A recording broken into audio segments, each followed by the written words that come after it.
Deep சீக்ல என்ன கேட்டாலும் சொல்லுமா? சத்தியமா சொல்லும். ஆனா சீனாக்காரங்க உட்கார்ந்து கேட்க வேண்டிய ஒரே கேள்வி, எந்தெந்த நாட்டுல இன்னைக்கு தம்ம மேல தடை அப்படிங்கிறது தான். எப்ப கேட்கணும்? விடிஞ்சு எந்திரிச்சோனே கேட்டுற வேண்டியது தான். ஒவ்வொரு நாளும் இதான் வேலையா இருக்கும். காரணம் டீப் சீக் உலகத்த ஆளப்போகுது அப்படின்னு சீனா சொல்ற மாரிலாம் நடக்குமா அப்படின்னு கேட்டா, நடக்காது. நீ ஃப்ரீயா கூட குடுப்படா. குடுத்துப்புட்டு இங்க உள்ளவன் குடிய பூரா கெடுப்ப. இதத்தானே நீ எல்லா விஷயத்துலயும் செய்ற. 5 காசு பொம்மையில இருந்து ரூ. 5,00,00,000 கார் வரையும் உன் அக்கப்போரு ஒண்ணுதான்.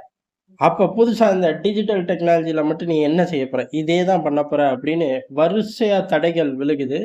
இதுல யார் யார் என்ன ஆர்டர்ல விடுகிறார்கள் தடைகள அப்படிங்கிறது தான் இங்க முக்கியமா பார்க்கப்படுது. காரணம் என்ன அப்படின்னா, தைவான் டோட்டலாவே தடை அப்படின்ட்டு போயிட்டார்கள். யாரும் யூஸ் பண்ணாத அப்படின்ட்டார்கள். தப்பி தவறி கூட அதாவது டிஃபென்ஸ் சம்பந்தமா இருக்கிற ஆட்கள் சுத்தமா தொடக்கூடாது அப்படின்ட்டார்கள். மத்த ஆட்கள் நாங்க சீனாவ வெறுக்கிறோம்டா அப்படின்னு சொல்லி தூக்கி போட்டாய்ங்க. தைவான்ல டீப்சீக் ஏஐ டெக்னாலஜிக்கு தடை. சரி அவனுங்க 2 பேருக்கும் வாய்க்கா தகராறு இருக்கு. 2 பேரும் ஒரே ரத்தம். நீ பெரியவனா, நான் பெரியவனா என்னமோ ஒண்ணு. 2 பேருக்கும் ஆகாதுல்ல. அடுத்த யுத்தம் அவனுங்க தானே. அதனால தடை அப்படின்னு சொல்ட்டார்கள் அப்படின்னு பார்த்தோம்னா, அடுத்து ஐரோப்பாவோட தலையெழுத்த பெரிய அளவுல டிசைன் பண்ண போறது. அதாவது வருங்காலங்கள்ல டிசைன் பண்ண போறது யாரு அப்படின்னு கேட்டோம்னா, பிரான்ஸோ, ஜெர்மனியோ கிடையாது. இட்டாலி தான். அவர்களோட ஆதிக்கம் நாளுக்கு நாள் அதிகரிக்குது. ஐரோப்பாவுக்குள்ள பெரிய முடிவுகளை அசால்ட்டா நீ வரல போய் தொலை. என்னோட நாடு எனக்கு முக்கியம் அப்படின்னு இட்டாலி பேட்டிங் ஆட ஆரம்பிச்சு ரொம்ப நாள் ஆயிருச்சு. ஜார்ஜியோ மெலோனி வந்ததுக்கு அப்புறம் அதோட வேகம் அப்படிங்கிறது ஜாஸ்தி ஆயிடுச்சு. உண்மையை சொல்லப்போனா இந்த வேகத்துல பயணிக்கணும்னு தான் அந்த அம்மாவே தூக்கிட்டு வந்து உட்கார வச்சிருக்கார்கள். அவர்கள் ராணுவம் பயன்படுத்தாத, மக்கள் பயன்படுத்து, பேங்கிங்ல உள்ளவன் பயன்படுத்து, அதே மாரி இங்க உள்ளவன் பயன்படுத்தாத, இப்படிலாம் லிஸ்ட் எல்லாம் பிரிக்கல. டோட்டலா இட்டாலிக்குள்ள தடை. எப்பயுமே தடை. உள்ள வரவே கூடாது. டீப்சீக் மட்டும் கிடையாது. வேற எந்த பேர்லயும் சீனாவோட ஏஐ டெக்னாலஜி வரக்கூடாது அப்படின்னு ஒரு தடை போட்டார்கள். காரணம் அமெரிக்கால டிக்டாக் பேன் அப்படின்னு போகும்போது, டிக்டாக்கோட இன்னொரு வெர்ஷனை அமெரிக்காக்குள்ள வச்சிருக்காங்க. அத அப்படியே கட் காப்பி பேஸ்ட் தான். ஐடிய மட்டும் குடுத்து சென்ட்ரலைஸ் பண்ணிக்க. அதுல உள்ள ஃபாலோவர்ஸ், லைக், கமெண்ட் அம்புட்டும் வந்துரும்னு இங்க ஏற்கனவே சீனா தயார் நிலைக்கு போயிருச்சு. நம்ம கூட விரிவா பார்த்தோம். பார்க்காதவங்க அத போய் பார்த்துருங்க. அந்த மாரி கட் காப்பி வேலைய கூட இந்த திருட்டு பயலுக பாத்துறக்கூடாது அப்படிங்கிறனால, சீனால இருந்து வர ஏஐ டெக்னாலஜி என்ன பேர் வேணாலும் வச்சுக்க. டீப்சீக்கு வச்சுக்க. அதிபர் ஷி ஜின்பிங் கூட வச்சுக்க. இல்ல இட்டாலிக்கு சீனா அடிமைன்னு கூட வச்சு உள்ள வாயேன். செய்யற ஆள் தான். எப்படி வச்சு வந்தாலும் இங்க இடம் கிடையாதுடா. போடா! அப்படின்னு பத்தி விட்டார்கள். இட்டாலி பத்தி விட்டத ஃபாலோ பண்ணி ஒட்டுமொத்த ஐரோப்பாவும் பத்தி விடும். $1 நான் குடுத்து கல்லா கட்டுறேன் அப்படிங்கிற எந்த சாக்கு போக்கும் சீனாவால இந்த நாடுகள்ல செய்ய முடியாது. ஐரோப்பிய யூனியன் ஒட்டு மொத்தமா ஒண்ணு சேர்ந்துக்கும். இல்ல நம்ம ரஷ்யாவ எதுக்குறோம். சீனா தேவை அப்படின்னு போய் சேர்ந்தவன் சிக்கி சீப்படுவான். அப்ப இவன்லாம் சிரிச்சுக்குவான். அதனால அவர்களுக்குள்ளேயே பெரிய ஒரு அரசியல் இருக்கு. அந்த அரசியல்ல இந்த மாரி இட்டாலி பின்னாடி போறவன் பூரா விவரமா மைலேஜ் எடுக்க முடியும். அதனால அங்கேயும் போச்சா, அடுத்த கட்டமா அன்னை அமெரிக்கா. அன்னை அமெரிக்கா முதல் போடா டிஃபென்ஸ்ல யூஸ் பண்ணாதை அப்படின்ட்டார்கள். அடுத்து வர்த்தக ரீதியா, டேய் இவன் எங்கள பார்த்து காப்பி அடிச்சிருக்கான்டா. எங்ககிட்ட இருந்தா எல்லாத்தையும் திருடிட்டு போயிருக்கான் அப்படின்னு சொல்லி இப்போ ஒவ்வொரு கம்பெனியா வெளியில வந்து பேச ஆரம்பிக்குது. பேசுறதுக்கு முன்னாடி ஒட்டுமொத்த உலகமும் சத்தியம் பண்ணுச்சு. என்ன அப்படின்னா, இவன் எங்க இருந்து திருடி கொண்டு வந்திருப்பான் அப்படிங்கிறத.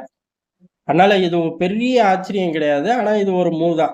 டிஃபென்ஸ்ல இருந்து தூக்கி வீசிட்டார்கள். அடுத்து என்ன, ஏற்கனவே இங்க ப்ளூடூத் கனெக்டிவிட்டி ஆனா கூட நோ அப்படின்னு தான் பேட்டரி செக்மெண்ட்ல இருந்து தூக்குறார்கள். இவி செக்மெண்ட்ல இருந்து அமெரிக்கா தூக்குறார்கள்.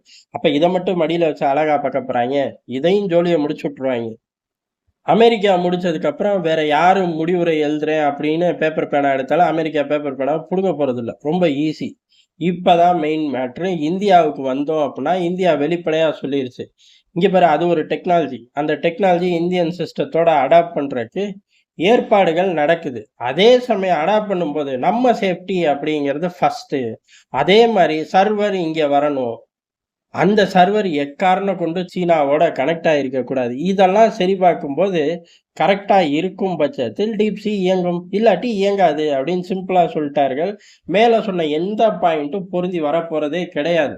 அவர்கள் என்னதான் இது ஓப்பன் சோர்ஸ் அப்படின்னு சூட ஏத்தி சத்தியம் பண்ணாலும் எங்கிட்டோ ஒரு லூப் ஹோல் வச்சு டேட்டாவை திருட தான் போறாங்க. அப்படி இன்னைக்கு திருடாட்டியும் ஒரு காலகட்டத்துல இதுதான் சோறு, இதுதான் தண்ணி அப்படின்னு மாறும்போது திருடுவாங்க. அதனால இந்தியா ரொம்ப தெளிவா இப்பவே விடமாட்டேன். அப்பலாம் எதுவும் சொல்லல. "மொதல்ல அதெல்லாம் உடைச்சு பாருங்கடா நம்ம டெக்னாலஜில உள்ளவனுங்க. அதுக்கப்புறம் முடிவு பண்ணிக்கலாம்." அப்படின்னு சொல்லி 3 பாயிண்ட்டையும் எழுதி வச்சுட்டோம். இந்த 3 பாயிண்ட் இறங்கி வேலை செய்யும். காரணம் என்ன அப்படின்னா, நம்ம தான் முதல் முறையா போட்டோம். எல்லைய பகிர்ந்திருக்கக்கூடிய நாடுகள் இன்வெஸ்ட்மென்ட்க்கு டெல்லி கிட்ட பர்மிஷன் வாங்கணும் அப்படின்னு. மிரண்டு போயிட்டாய்ங்க. "ஏன்டா தடை போடுறதுல இப்படிலாமாடா வார்த்தைய வச்சு விளையாடுவீங்க?" அப்படின்னு. அந்த மாரி இப்பவும் மேல நான் 2 நிமிஷத்துக்கு முன்னாடி பார்த்த அந்த 3 பாயிண்ட்டும் வெறித்தனமா வேலை செய்யும். இது ஒரு பக்கம். இதே போல ஏஐ டெக்னாலஜிய இந்தியாவும் இறக்குறக்கு தயாராயிருச்சு. ஏற்கனவே பல விஷயங்கள் ஓடிக்கிட்டு இருக்கு. ஏஐ டெக்னாலஜி சார்ந்து. அது இன்னமும் ஸ்மார்ட்டா டே டு டே யூசேஜ்ல வந்து இறங்கும். எப்ப இறங்கும்?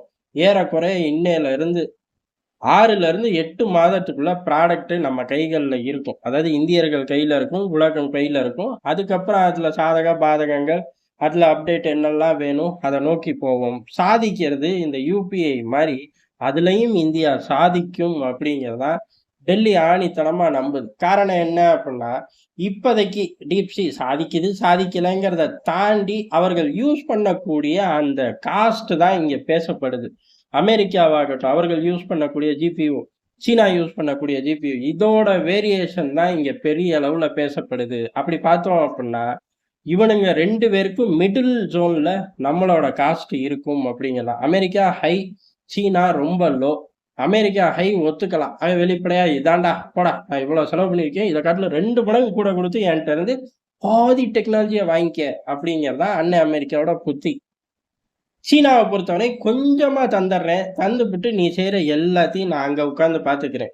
அதுக்கப்புறம் மார்க்கெட்ட ஃப்ளட் பண்ணி மொத்தமாவே உன் நாட்ட எடுத்துக்கிறேங்கிறது சீனா. இது 2க்கும் நடுவுல ஒரு சமத்து புள்ள வேணும் அப்டின்னா, இந்தியா தான் அந்த சமத்து புள்ள.